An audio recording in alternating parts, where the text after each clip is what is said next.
यानी जैसे ये अंक किसे कहते हैं, ये जो क्वेश्चन है, ये सब क्वेश्चन यानी आप लोगों का यानी मैट्रिक में भी पूछा जाता है। ठीक है, तो आज अगर तैयारी कर लीजिएगा तो मैट्रिक में आपको यानी टेंशन यानी दिक्कत नहीं होगा।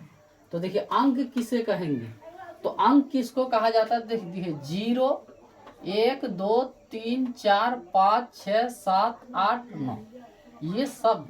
ठीक है, ये कितने यानी संकेत है तो 10 तो है, कितने हैं 10। तो ये 10 जो है यानी 0 को भी शामिल करने से यहाँ तो 9 तक है ही, और आपका 0 को यानी क्या कहते हैं, अंक कहते हैं। ठीक है, तो सबसे जो अगर बड़ा अंक है तो कौन है, 9 है कि नहीं, और छोटा कौन है, 0 है। ठीक, अभी देखिए 2 नंबर कह रहा है क्या, प्राकृतिक संख्या किसे कहते हैं। तो प्राकृतिक संख्या जब भी पूछेगा आपको, देखिए क्या कह रहा है, गिनती की संख्या को प्राकृतिक संख्या कहते हैं। जैसे हम लोग गिनना शुरू करते हैं, तो गिनना शुरू करते हैं तो 1 से 1 2 3 4 5 6 7 आप जितना दूर गिन सकते हैं, तो यानी उसको क्या कहते हैं, जैसे यानी जितना दूर यानी 1 2 दे दिए और डॉट डॉट दे दिए, मतलब जितना दूर आप गिन सकते हैं। तो गिनती की संख्या को क्या कहते हैं, प्राकृतिक संख्या। आपको फिर इसी में पूछा जाएगा फिर, यानी सबसे छोटा प्राकृतिक संख्या क्या है, 1 हो जाएगा, सबसे छोटा यही ना होगा। और सबसे बड़ा पूछेगा तो क्या, तो आप जितना दूर गिन के छोड़िए, फिर कोई अगर 100 तक गिन के छोड़िएगा, कोई बोलेगा फिर 101, 1000 गिन के छोड़िएगा, फिर बोलेगा कोई 1001, 1002, 1003। ठीक है, यानी वो कहना संभव नहीं है, यानी क्या हो जाएगा, असंभव। क्या हो जाएगा, असंभव। 3 नंबर क्वेश्चन देखो, कह रहा है पूर्ण संख्या किसे कहते हैं, या क्या है पूर्ण संख्या। तो प्राकृतिक संख्या में अगर ये देखिए, आप प्राकृतिक संख्या किसको कहते थे, तो 1 से लेके यानी जितना दूर गिन सकते हैं। तो कह रहा है प्राकृतिक संख्या में 0 को, देखिए 0 को शामिल करने पर प्राप्त संख्या को यानी पूर्ण संख्या कहते हैं। ये जो आपका क्या था, ये प्राकृतिक संख्या। तो प्राकृतिक संख्या में आगे सिर्फ क्या करना है, आपको 0 जोड़ना है। 0 अगर है और 0 से लेके आप जितना दूर जाइए, ठीक है, यानी वहां तो गिनना यानी क्या असंभव है, तो उतना दूर तक को क्या कहेंगे हम लोग, पूर्ण संख्या कहते हैं। क्या कहते हैं, पूर्ण संख्या। अब पूर्ण संख्या का सबसे छोटी संख्या 0 और बड़ी संख्या असंभव हो जाएगा। ठीक है, चलिए 4 नंबर क्वेश्चन कह रहा है सम संख्या किसे कहते हैं।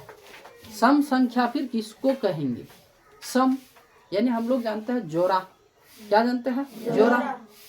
तो देखिए वैसे प्राकृतिक संख्या जो 2 से, किससे, 2 से पूर्ण विभाजित तो हो उसे सम संख्या कहते हैं। अगर 2 से वह क्या होता है, विभाजित यानी भाग जाता है। ठीक है, मान लीजिए 4, तो 4 को 2 से अगर हम लोग भाग देंगे, विभाजित करेंगे, तो 2 दूना 4, पूर्ण यानी पूरा का पूरा वह भाग हो जाता है। ठीक है, तो वैसे प्राकृतिक संख्या जो 2 से पूर्णतः विभाजित हो जाए, तो उस संख्या को हम लोग क्या कहेंगे, सम संख्या। तो सम संख्या हो जाएगा, जैसे क्या हो जाएगा आपका 2 को 2 से भाग जाएगा, तो चलिए 2 4 6 8 10 ये सब जितना भी है। ठीक है, तो ये सब को क्या कह सकते हैं, सम संख्या। अब विषम संख्या किसको कहेंगे, तो कह रहा है विषम संख्या किसे कहते हैं, तो वैसे प्राकृतिक संख्या जो 2 से पूर्णतः विभाजित न हो। 2 से विभाजित पूर्णतः यानी पूरा का पूरा विभाजित नहीं होगा, भाग नहीं जाएगा। मान लीजिए हम लोग 2 से 3 को भाग देते हैं, तो 2 एका 2 बचा कितना, फिर बच जाता है जी।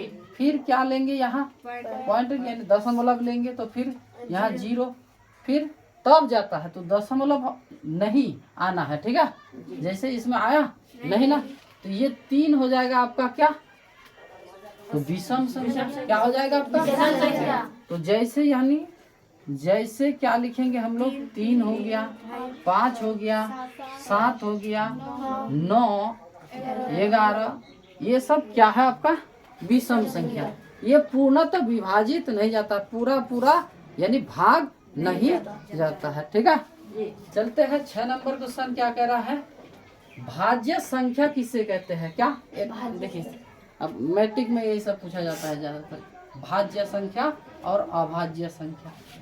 भाज्य संख्या दे देगा आपको 2-4 ऑप्शन में, इनमें से कौन यानी भाज्य संख्या है, फिर यानी पूछ देगा, फिर 4 ऑप्शन दे दिया, फिर कहेगा इनमें से कौन अभाज्य संख्या है। ठीक है, तो भाज्य संख्या किसे कहते हैं, तो वैसे प्राकृतिक संख्या जो एक से, क्या कह रहा है, एक से और स्वयं से यानी अपने आप से के अलावे किसी दूसरे और, देखिए दूसरी संख्या से भी विभाजित हो उसे यानी क्या कहते हैं, भाज्य संख्या कहते हैं। एक से मान लीजिए हम लोग क्या करेंगे, 4 को भाग देंगे, 4 को अगर हम लोग यहाँ कह रहा है 1 से, तो 1 से भाग दिए तो 1 4 4 गया ना भाग जी। फिर 4 को हम लोग 2 से देंगे, यहाँ कह रहा है 1 से, वैसे प्राकृतिक संख्या जो एक और स्वयं, तो 4 से दे देते हैं, स्वयं मतलब 4, तो 4 एका 4, ये भी गया। फिर कह रहा है यानी स्वयं के अलावे किसी दूसरे संख्या से भी विभाजित हो, तो दूसरे संख्या से भी, तो 4 को हम लोग फिर क्या करेंगे, 2 से देते हैं, तो 2 2 ना 4, तो देखिए 1 से भी गया, 2 से 4 से भी गया, और फिर क्या, फिर 2 से भी गया। यहाँ कह रहा है 1 से, फिर अपने आप से, फिर या दूसरे किसी से अगर भाग जाता है, तो ऐसे संख्या को हम लोग क्या कहेंगे, भाज्य संख्या कहेंगे। ठीक है, देखिए जैसे हो जाएगा, यानी क्या हो गया, 4 हो गया। 8 को भी हम लोग यानी 1 से भी जाएगा, 8 से भी जाएगा, 4 से भी जाएगा, 2 से भी जाएगा। 8 को अगर हम लोग 2 से भाग देंगे तो जाएगा ना, 2 4 8, और 4 से देंगे 4 दूना होगा कि नहीं, तो 8 भी हो जाएगा आपका। 6 देखिए 6, ये तो अपने आप 6 के 6, 1 6 6, और फिर 3 से भी जाएगा, हाँ 3 दूना 6, और 2 से भी जाएगा, 2 3 6, तो ये भी हो जाएगा आपका। ठीक, तो ये हो गया आपका क्या, भाज्य संख्या।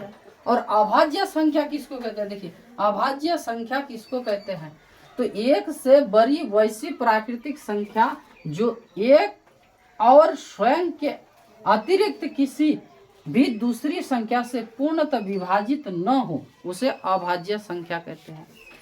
1 से जाएगा, देखिए 1 और स्वयं यानी अपने आप, और दूसरा किसी से नहीं। देखिए हम लोग अगर 3 को भाग देते हैं, 1 से जाएगा, 1 3 3, ठीक, फिर 3 को हम लोग क्या करेंगे, 3 से देंगे तो जाएगा, 3 एका 3।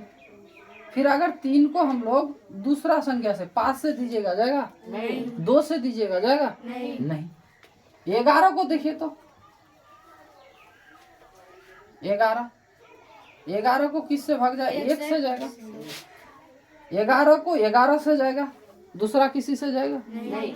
17 को दीजिए, 1 से जाएगा, फिर 17 से जाएगा, फिर दूसरा किसी से नहीं जाएगा। तो ऐसे संख्या को हम लोग क्या कहते हैं, अभाज्य संख्या कहते हैं। क्या कहते हैं उसको, अभाज्य संख्या कहते हैं।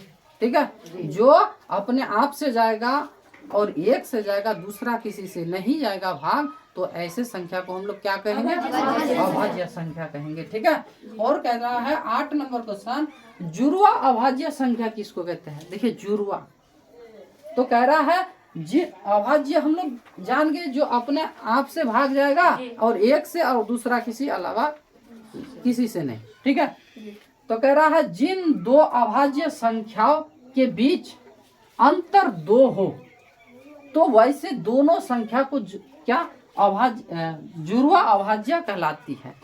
तो देखिए हम जो यहाँ अभाज्य संख्या एक ठो दिए थे, क्या 3 को भाग दिए थे, तो 3 को 3 से जा रहा है और 1 से और किसी से नहीं, तो ये क्या हो गया आपका अभाज्य। और 3, लेकिन 4 क्या है? भाज्य। 2 से भी जाएगा, 4 से भी जाएगा, 1 से भी जाएगा। और देखिए 5 क्या है? अभाज्य। तो वही कह रहा है, देखिए जिन 2 अभाज्य संख्याओं के बीच में कितना अंतर है? 2 अंतर है। इन के बीच में कितना अंतर है? देखिए 5 से अगर 3 घटा देंगे तो कितना बचेगा? 2। तो 2 का अंतर है ना जी। तो 5 को भी और क्या? 3 को भी क्या कहेंगे हम लोग? जुड़वा अभाज्य। जुड़वा अभाज्य संख्या। जैसे यानी 7 है, क्या? 7 और 7 के 8, 9, 10, 11 हो जाता। 9 तो फिर यानी 2 से भी जाएगा, 3 से 2 से नहीं जाएगा, 3 से जाएगा फिर, तो इसको छोड़िए। 11 देखिए, 11 और 13। 11 को किससे भाग जाएगा? 1 से और 11 से। 13 को किससे जाएगा? 13 से और 1 से। तो इनके बीच का अंतर कितना है? 2 अंतर है। तो इन दोनों को क्या कहेंगे? जुड़वा अभाज्य संख्या। इन दोनों को क्या कहेंगे? जुड़वा अभाज्य संख्या। समझ गए जी? तो ये सब आप लोग क्या याद कर लीजिएगा थोड़ा सा, यानी कि इसको क्या कहा जाता है, नहीं कहा जाता है। ठीक है, चलते हैं।